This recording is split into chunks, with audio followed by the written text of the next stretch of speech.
In this video, I'll show you how to transfer USDT from Tonkeeper to Binance. First, open the Binance app and log in to your account.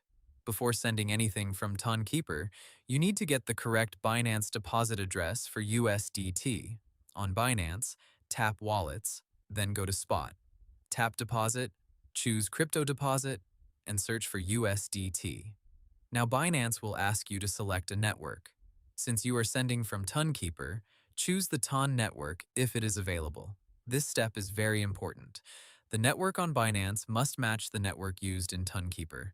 If your USDT is on the Ton network inside Tonkeeper, you must deposit USDT to Binance using the Ton network.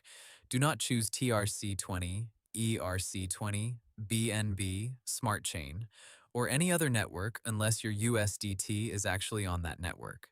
After selecting the TON network, Binance will show your USDT deposit address. It may also show a memo or comment. If Binance provides a memo, copy it exactly, because some deposits may require it to credit the funds correctly. Now open Tonkeeper and unlock your wallet.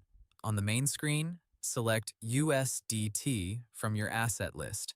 Tap Send, then paste the Binance USDT deposit address. Next, enter the amount of USDT you want to send. If Binance gave you a memo, comment, or tag, paste it into the memo or comment field in Tonkeeper. Make sure there are no extra spaces or missing characters.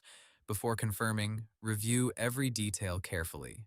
Check that you are sending USDT, the network is TON, the Binance address is correct, and the memo is included if Binance requires one.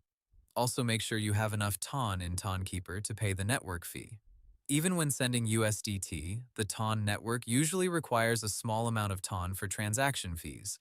When everything looks correct, tap Confirm or send in Tonkeeper. Approve the transaction using your passcode, Face ID, or fingerprint. After sending, open Binance and go to your deposit history. The transaction may appear as pending first, then completed after it receives enough network confirmations. If the USDT does not arrive right away, copy the transaction hash from Tonkeeper and check it on a Ton blockchain explorer, or contact Binance support with the transaction details. And that's how you transfer USDT from Tonkeeper to Binance. Hope the tutorial was helpful. Subscribe to my channel and see you in the next video.